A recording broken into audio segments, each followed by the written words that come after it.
अस्सलामुअलैकुम एवरीवन। आज हम एक और नए टॉपिक पे डिस्कशन करेंगे। इस टॉपिक को वैसे तो बहुत ज़्यादा इतनी कोई अहमियत का हामिल नहीं है, मगर इस टॉपिक के ऊपर मैं आपको वजह भी बताऊंगा कि मैं क्यों इस पे बात कर रहा हूँ। तो देखते हैं आज ज़रा ये जो ऑटोमेटिक गाड़ियाँ आती हैं, इसमें जो सीवीटी गियर बॉक्स होता है, इसके अंदर काफ़ी वर्ड्स होते हैं जो लोगों को समझ नहीं आते। तो इस पे ज़रा आज बात करेंगे, ठीक है। तो ये अब आपको मैं इसकी रीज़न भी बताता हूँ कि मैं ये वीडियो क्यों बना रहा हूँ। मेरा एक दोस्त था, उसके उसके पास वैसे तो manual Honda civic 7th generation है, मगर एक दिन उसके पास वो गाड़ी अनअवेलेबल थी कुछ वजूहत की वजह से। तो उसने अपने एक फैमिली मेम्बर से गाड़ी ली। फैमिली मेम्बर से उसने जो गाड़ी ली वो थी टोयोटा प्रियस। तो उसके अंदर सीवीटी गियर बॉक्स आता है और वो ऑटोमेटिक थी। तो मेरा दोस्त जैसे ही मेरे घर पहुंचा तो वो कहता है जी मेरे से ये गाड़ी सही नहीं चल रही, या ये इस गाड़ी को कोई मसला है, continuously stalling and shutting down कर रही है, तो इस गाड़ी को कुछ मसला है। तो मैंने उसे कहा ज़रा बैठो।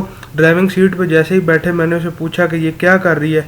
तो वो कहता है सर वो जो नीचे क्लच दबाता हूँ तो वो रुक जाता है और वो ऊपर नहीं आता। तो इस चीज़ पे मुझे हंसी भी बहुत आई।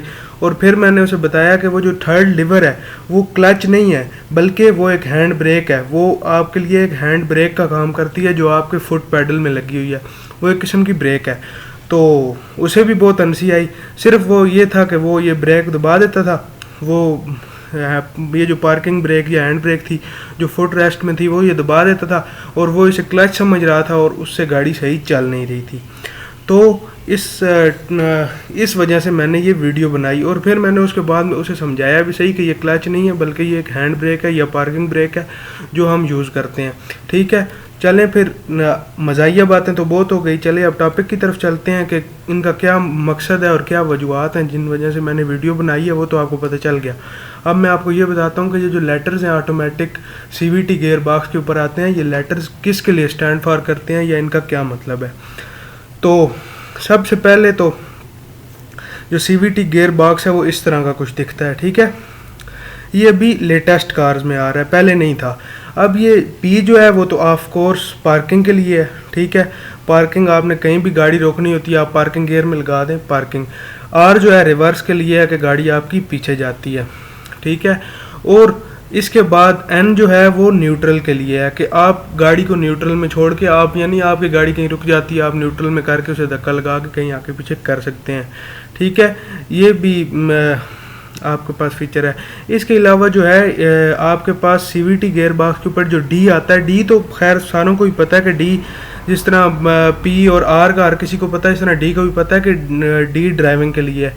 तो डी आपकी गाड़ी को आगे चलाता है most fuel economical way possible में, ठीक है। यानी जिसमें आपका कम से कम पेट्रोल लगे उस वे में आपकी गाड़ी को आगे की तरफ चलाता है, ठीक है। ये तो आपको समझ आ गई। इसके बाद जो एस, कुछ गाड़ियों में आजकल एस आ रहा है, सीवीटी गियर बॉक्स में एस आ रहा है। तो एस का क्या मतलब है, स्पोर्ट्स मोड। स्पोर्ट्स मोड पे ये होता है कि आपकी जो गाड़ी की ट्रांसमिशन है, ठीक है, आपके जो गियर बॉक्स की ट्रांसमिशन है उसमें आपकी गाड़ी भारी गियर उठाने लग जाती है और आपकी गाड़ी एक भारी गियर में ज़्यादा से ज़्यादा रहती है ताकि वो ज़्यादा स्पीड पकड़ सके, और आपकी जो फ्यूल कंजम्पशन होती है वो भी बहुत ज़्यादा होने लग जाती है। यानी आपकी फ्यूल एवरेज तो आप भूल जाएँ स्पोर्ट्स मोड पे। स्पोर्ट्स मोड आप एक किस्म की रेसिंग के लिए है कि आपको दोस्तों के साथ रेस लगानी पड़ती है तो आप स्पोर्ट्स मोड यूज़ कर सकते हैं। अच्छा, ये जो बी आ रहा है, ये बी जो है ये ब्रेक मोड, ब्रेक के लिए है या इंजन ब्रेकिंग मोड के लिए। अब इस इंजन ब्रेकिंग मोड या ब्रेक सिस्टम में होता क्या है ये मैं आपके साथ ज़रा डिस्कस करता हूँ। अब जिस तरह आप जाते हैं पहाड़ी इलाकों में, पहाड़ी इलाकों में आप स्लोप से नीचे आ रहे हैं या आप स्लोप से ऊपर जा रहे हैं, तो आप इसे बी मोड को लगा सकते हैं। आप जैसे ही बी मोड को लगाएंगे तो आपकी गाड़ी पहली तो अगर ऊपर से नीचे आ रही है तो आपकी गाड़ी को ज़्यादा एक तो ब्रेकिंग सिस्टम पे लोड नहीं आएगा और वो गाड़ी खुद ही ब्रेकिंग सिस्टम को गियर्स के हिसाब से और हर किस्म से आराम से खुद गाड़ी चुप करके निकल आएगी। यानी आपको ज़्यादा ब्रेकिंग और गियर्स दबाने की ज़रूरत नहीं पड़ेगी। अगर आप ऊपर माउंटेन्स के ऊपर चढ़ रहे हैं तो आपको भी 2-2 मिनटों बाद, यानी तीसरे से दूसरे में, दूसरे से पहले में, और आपको ज़्यादा तगदो नहीं करनी पड़ेगी। आप सीधा सीधा बी दबा देते हैं, आपकी गाड़ी आराम से चढ़ जाएगी। तो इस बी गियर का आपको ये फ़ायदा है, ठीक है। तो this is all from my side. Please subscribe my channel for more updates. Like, comment and share the video with your friends. And Fi Aman Allah.